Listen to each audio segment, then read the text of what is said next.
네, 시장을 보는 눈을 키우는 시간입니다. 지금 자막은 숲이 아닌 나무를 볼 때라고 이렇게 잡았습니다만 또 이렇게 한 번쯤은 또 큰 숲을 한번 보실 필요가 있는 시간입니다. 그러기에 적합한 분을 오늘 모셨습니다. 이베스 투자증권 윤지호 리슨센터장님 나와 계십니다. 안녕하세요, 센터장님. 네, 안녕하십니까? 안녕하세요. 네, 적절한 시기에 나와주셨습니다. 아이고. 뭐 지금 지수가 뭐 저만 하더라도 네. 뭐 이제 2,800 위로 올라서서 이제 저기 뭡니까 2,700 위에 올라와 가지고 2,800 한번 트라이 하나 싶었는데 밤 사이에 또 이렇게 보니 또 갑자기 또 자신이 그렇죠. 없어집니다. 저도 똑같습니다. 저희가 그러니까 작년에는 아까 제목이 좋은 제목인 것 같은데요. 작년에는 굉장히 수급이 중요하단 말이에요. 숲이 중요했고. 그렇죠. 왜냐하면 결국 정책 전환을 앞두고 있었고 네. 어떤 탈세계화랑 결국 긴축이라는 그런 시대를 맞이할 거기 때문에 좀 불안해했죠. 근데 이제 주가가 많이 그것 때문에 흔들렸고 지금 내려와 있기 때문에 저희들이 이제 3월 초부터는 오히려 주식을 열심히 하자. 주식을 좀 비중을 지금 그것 때문에 이제 센터장님을 모신 거예요. 네.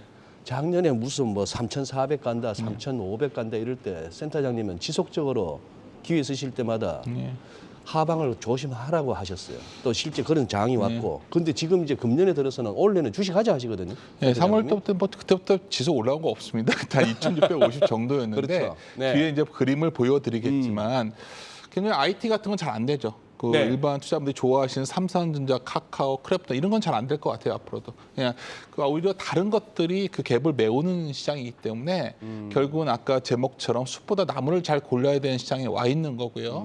오늘 같은 경우에도 굉장히 이런 소위 스윙이 컸던 날이죠. 네. 미국이. 그래서 불안해하시지만 이럴수록 더 집중하셔야 된다. 그래서 한 3가지 정도인데.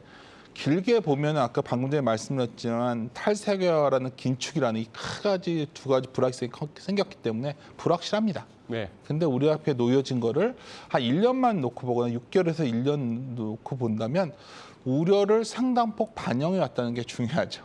아까 이제 저한테 내 작년에 왜 장을 좀 안 좋게 봤냐 물어보셨는데 작년에 제가 이런 곳에 와서 이제 제임스 블라드 얘기를 꺼내면 많은 분들이 아니 뭐 그런 사람 얘기 왜 꺼내 이런 분위기였죠. 그렇죠. 근데 웬 블라드 했죠. 요즘은 여기저기 블라드 네. 이런단 말입니다. 그리고 어제도 이제 파월이 얘기를 했지만 인플레이션은 일시적이란 말을 작년에 계속했지만 이제는 일시적인 거 잘 모르겠어.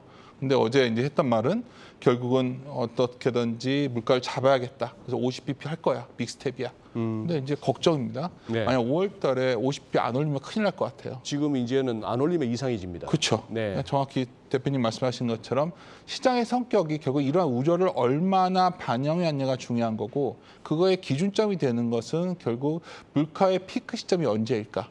저도 정확히 모르겠어요. 네. 4월일지 5월일지는. 근데 중요한 건 피크 시점은 결코 올 것이다. 올해 안에. 올해 여름 안에.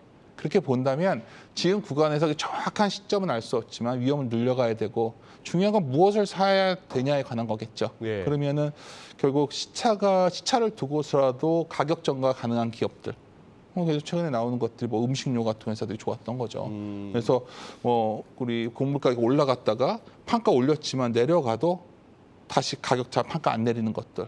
그리고 어떤 수주 베이스 매출 증가보다 매출 원가가 컸던 것들. 그게 조선업이 대표적이었거든요. 네. 그런 쪽으로 주식 시장이 분명히 어떤 긍정적 징후도 나와 있다는 거죠. 근데 우리가 보는 시선이 외눈박이처럼 삼성전자와 카카오 이 두 개만 바라보겠어 하는 분들은 시장이 굉장히 어려워 보이겠지만 좀 시선을 돌려서 지금 턴 어라운드 하는 그런 업종을 주시하신다면 분명히 기회의 시장이 열려 있다 이렇게 판단하고 있습니다. 근데 좀 전에 살짝 화면에 나왔다가 스쳐간 그 네. 차트는 예, 무슨 말씀을 하시고 싶어서? 첫 번째 그림인데 제가 예. 그 3월 초부터 맨날 보여드리는 그림인데 쌓아감이 예. 아스토 책에서 그대로 베낀 겁니다. 근데 이제 뭐냐면 우리가 투자라는 게 지금 위험해 보이지 않습니까? 위험을 피해 도망가야 될 때가 있는 거고 위험을 안고 사야 될 구간이 있는 겁니다. 그러니까 지금이 위험해 보이지만 지금 사야 이 뒤에 어떤 좀 개선되었을 때 긍정의 지구가 있는 거고요. 이걸 좀 더 펀더멘털한 그림으로 대체한다면 다음 그림을 또 하나 가져왔는데요. 다음 그림은 뭐 직관적으로 다 보실 수 있는 그림입니다. 우리나라 이제 OECD 선행지수인데 아래 그림을 보시면 뭐 이 장중인데 좀 불편하실 수 있을 텐데 이제 경기 확산 지수라고 예. 32개국의 OECD 국가와 6개 국가의 어떤 다른 나머지 국가들 합쳐가지고 전월차로 변화율을 갖고서 비교해 본 겁니다. 그러면 딱 보시다시피 검은색, 파란색 선이 매우 많이 내려와 있죠. 네. 그러니까 저게 어디가 바닥인지 모르지만 소위 소순환 경기 사이클의 저점에 다가와 있는 거죠. 그럼 보통 우리나라가 수출 증가율이 자신 없어지다가 저것이 하락이 멈추면 돌아섭니다. 그러니까 저것이 저 변화가 여름 중에 올 확률이 높다면 주식시장은 이미 변화를 시작하겠죠. 여기서 이제 두려운 건 하나입니다. 이런 좋은 얘기를 드렸지만 뭐 아마 두 사회자님께서 느끼시겠지만 야 연준의 정책을 하나하나 보고 있으면 이거 도대체 이거 큰일 난 거 아니냐. 그렇죠. 근데 네. 이제 제가 다음 그림을 항상 보여드리는데 결국 어제 이제 그 파월의 발언 뒤에 또 금리가 치솟았습니다. 그럼 우리가 두려운 건 이런 거죠. 아 미국의 이런 정책 정상화, 소위 긴축의 강도가 어느 정도 시장에 반영되어 있는가, 채권 시장에 특히 네. 보는 겁니다. 그러면 이게 그림이 뭐냐면 니어텀 포워드 스프레드라고 이게 뭐 용어가 어려워 보이지만 3개월짜리 18개월 뒤에 3개월 금리와 지금의 미국 3개월 금리를 비교해 보는 거예요. 차이를. 네. 왜냐하면 지금 3개월 금리라는 거는 소위 3개월 금리는 가장 연준의 연방 금리에 가깝잖아요. 그렇죠. 근데 저 스프레드가 저렇게 벌어져 있거든요. 그러니 18개월 후에 3개월 만기 그렇죠. 재정증권의 금리에서 지금 현재 그쵸. 3개월 만기짜리를 뺐는데 그렇죠. 저게 뭐 지금 이미 뭐 거의 우리가 흔히 말하는 부양책을 감하지 않은 금리 수준, 중립금리 수준에 이미 다 반영을 하고 있는 거예요. 선 반영을 했다. 그렇죠. 네. 기대값들은. 그러니까 제가 드리고 싶은 말씀, 그래서 아래 보시면 이제 많이들 말씀하시는 소위 장당의 금차가 예. 있는데 이것도 너무 걱정하지 말으셨으면 하는 게 미 연준의 자산을 보시면 뭐 이게 뭐 꼭 알으실 필요는 없지만 연준 자산이 원래 단기채를 많이 갖고 있거든요. 그리고 국채만 갖고 있는데 모기지 소위 MBS 채권도 많이 갖고 있고 또 너무나 장기채를 많이 갖고 있어요. 그러니까 장기채 팔면은 QT가 그거거든요. 그러면 장당의 금차 역정도 이렇게 막 계속 지속되기 쉽지 않다는 거죠. 그래서 이런 걸 보여드리는 이유는 많은 우리가 우려 요인을 얘기하고 있고요. 뭐 진행되고 이게 과연 우리가 전혀 시장에 반영이 안 돼 왔고 우리가 예상할 수 없었냐는 거죠. 사실은 이미 작년 연말부터 많이 논의되었던 건데 이제 구체화돼서 놀랬다고 본다면 저는 오히려 이런 위험이 커 보이는 이 시기에 위험을 안고서 우리가 리스크를 테이킹해야 네. 그나마 올해 안에 어떤 그런 수익을 내올 수 있는 기회가 오지 않나 이렇게 판단하고 있는 겁니다. 미국의 긴축에 대한 이런 속도는 어느 정도 선반영을 해가고 있고, 예. 근데 최근 들어서 중국 변수가 또 급부상을 그렇죠. 하고 있잖아요. 네, 그러니까 맞아요. 주가권 증시가 굉장히 좀 큰 폭으로 흔들리고 위안화 약세도 그렇고 제로 코로나 정책에 대한 이제 장기화된 우려까지 이제 겹치다 보니까 그 경기 부양에 대한 기대가 굉장히 컸는데 이 의지가 좀 약한 건 아닌가 하는 또 실망이 있잖아요. 그렇죠. 이 중국에 대한 변동성의 그 영향력은 어느 정도로 좀 열어둬야 되나요? 아니, 질문이 너무 날카로우셔서 준비하는 답변이어가지고 고민이 예, 지금. 미국은 반영을 했다 치네요. 맞죠. 이제 네. 중국이 또 그렇죠. 떠오르니까. 특히 최근에 상하이 항해 네. 적체 현상을 보면 이 공급망 이슈가 과연 끝나겠는가 이런 두려움도 있고 뭔가 중국이 과거와 다르죠. 근데 이제 오늘 짧은 시간에서 제가 앞에 생략을 해서 그런 건데 어쩌면 우리가 탈세계화라는 거의 핵심은 그 중국과의 어떤 미국과의 경제권이 분리되어 가는 거죠.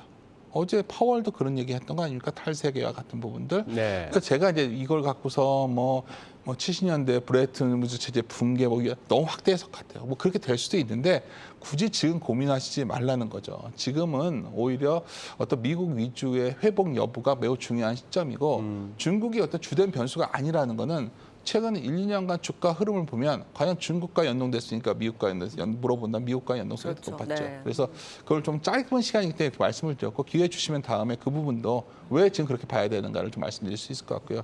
오히려 지금 집중해야 되는 부분은 이런 거예요. 과연 물가가 좀 진정될 것이냐. 소위 말하는 이제 인플레이션 피크, 그렇죠. 피크로. 피크아웃. 자, 며칠 거기에 전에 대한 나스닥 네. 스윙데이가 확 나오는 게 네.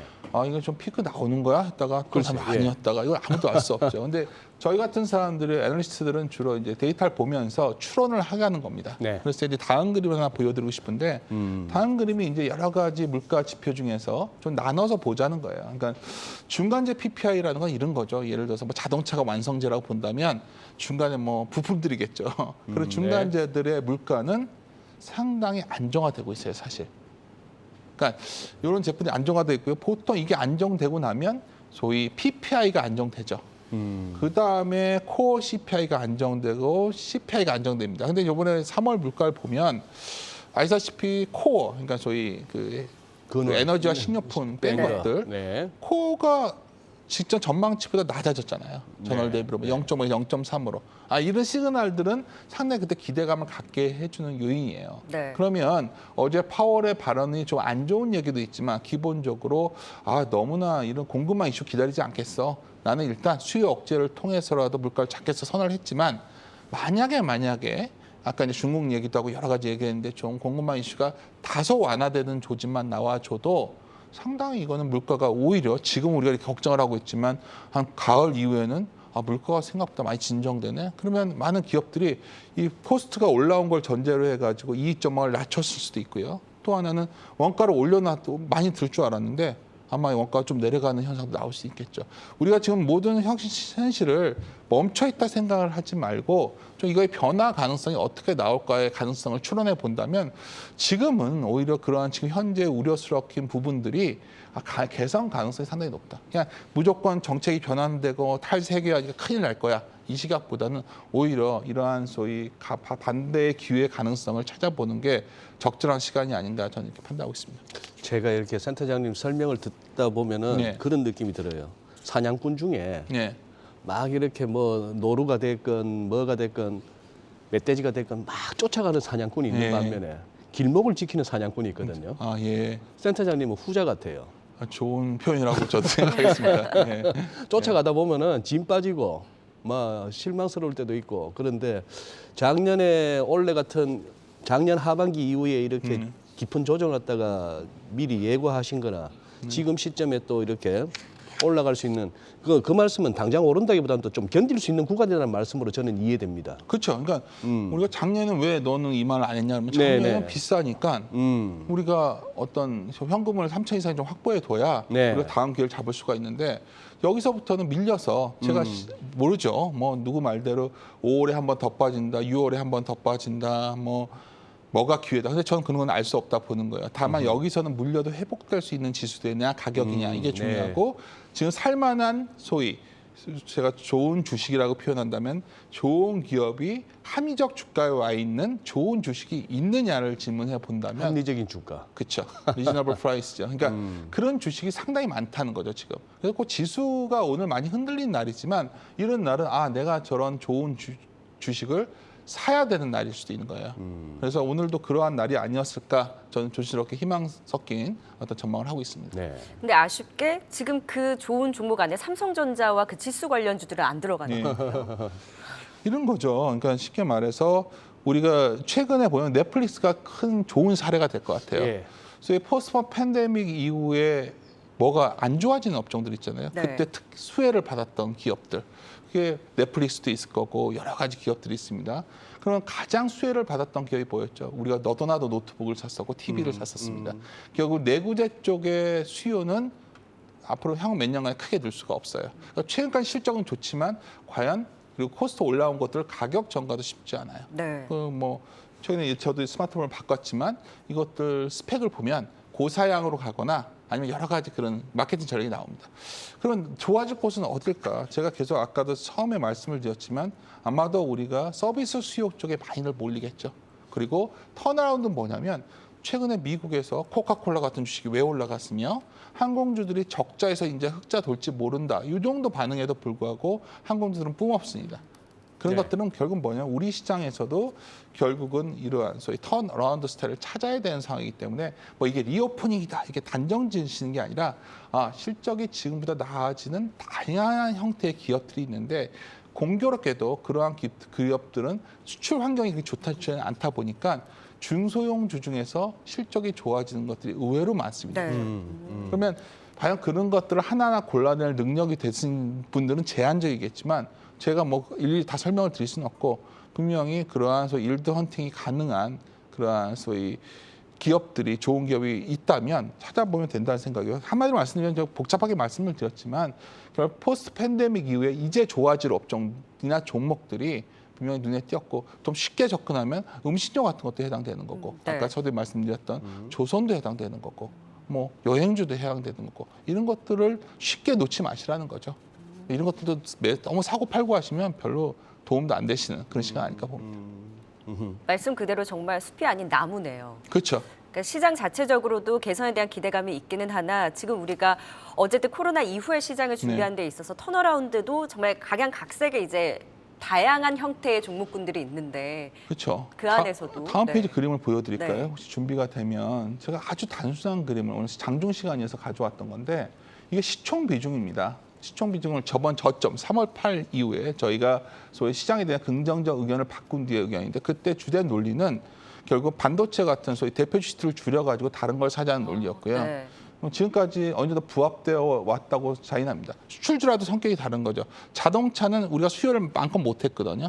공급망 문제 때문에. 네. 또 자동차는 이게 풀리면 수요가 많이 될 거니까 좋아질 수도 있을 거고 뭐 저런 형태가 나오고 좀 쉽게 갔으면 해가지고 다음 페이지 그림을 하나 더 가져왔는데 이건 오늘 방송 때 제가 방금 전에 만들어 왔는데요. 점선이 바로 우리나라의 금리입니다. 최근에 가장 힘든 사람들은 채권 매니저나 채권 투자자일 거예요. 그렇죠. 이머징 채권 네, 투자하신 네. 분들은 머리가 지근거릴 타입니다. 근데 여기서 보시면 금리가 올라가는 구간 동안에 뭐가 빠진 거죠? 카카오, 삼성전자, 좀 극단적인 사례는 크래프톤 같은 겁니다. 이런 쪽들은 고밸류 주식이었고 쉽게 해서 포스트 팬데믹 때 이미 수혜를 받았던 곳들이죠. 반면에 위에 있는 것들은 뭐냐? 현대중공업, 정말 뜬금없는 롯데, 칠성 같은 회사들, 뭐 하나투어, 적자 기업인데 저렇게 네. 주가가 매워온 거죠. 뭐 아주 단적인 걸 보여드린 거지만 사실 저러한 시각에서 지수는 제자리에 있었지만 3월 8일 이후에 사실 차별화된 장세 분위기는 점점 더 심해지고 있다는 거죠.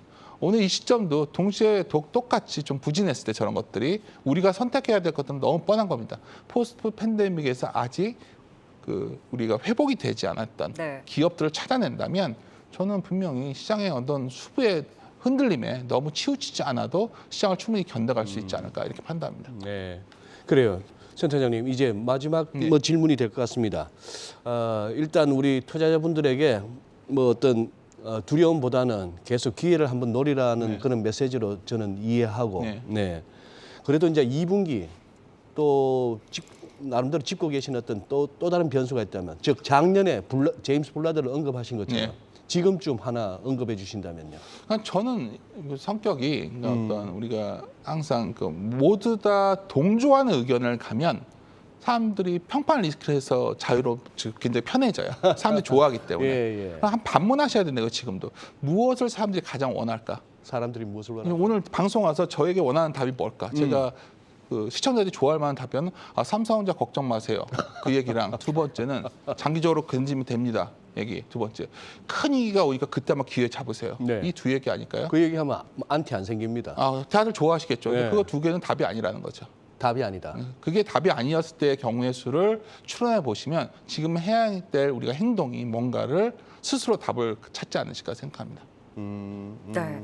자, 그래서 결국에는 모두가 네 할 때 아니오를 할 수 있는 용기와 함께 지금 시장에서는 원래 다 이제 나무를 볼 때 숲을 보자라는 얘기를 하지만 그랬죠. 숲이 아닌 정말 나무 속에서 우리가 그 기회를 엿볼 수 있는 턴어라운드라든지 앞으로 회복될 수 있는 쪽에서의 그 기회를 지금 위험을 감수하고서라도 그쵸. 매수를 해야 될 때다라는 강력한 또 메시지를 주신 만큼 앞으로 투자 전략 세우시는데 꼭 참고해 보시면 좋을 것 같습니다. 오늘 이준일 소장님 덕분에 또 센터장님 나와주셨다고. 저 초대해 주셔서 제가 감사하죠. 네. 예. 오늘 또 귀한 발걸음 네. 해주신 이베스트 투자증권 윤지우 리서치 센터장님은 여기서 이만 보내드리도록 하겠습니다. 오늘 감사합니다. 말씀 고맙습니다. 감사합니다.